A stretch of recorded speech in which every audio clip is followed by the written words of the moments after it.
ากเสียงแท่นอให้มาพอแต่ความปวดใจเป็นคนดีบ่เคยปล้นงัวควายผู้ใด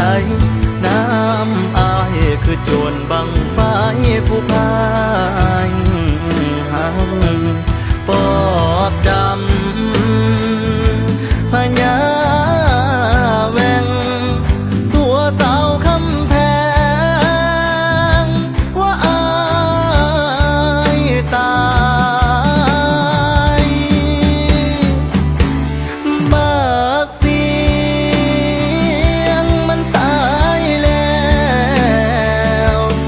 บ่แม่นแนวสิมาตัวกันง่า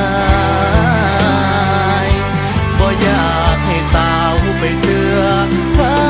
ำผู้ใด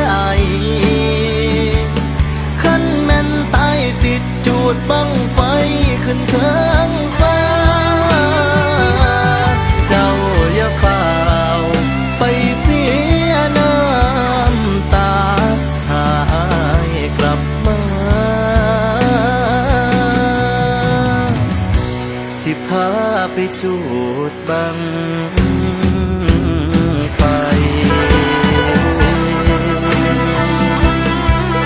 ผมไทยบอกว่า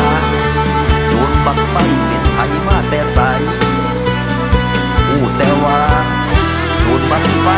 ไปคนหัวคนกล้วยมาแจกจ่ายเศร้าบาทสุดนั่งก่อนก็เลยอยากโดนบังไฟกันเบิด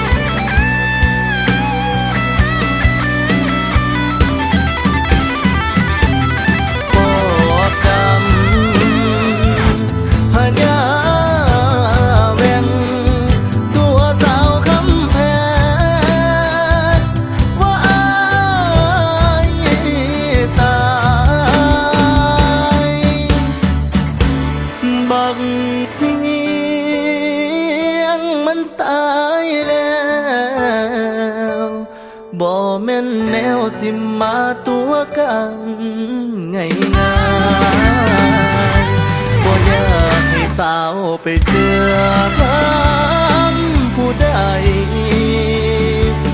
คันแม่นตายสิจูดบังไฟขึ้นเทิ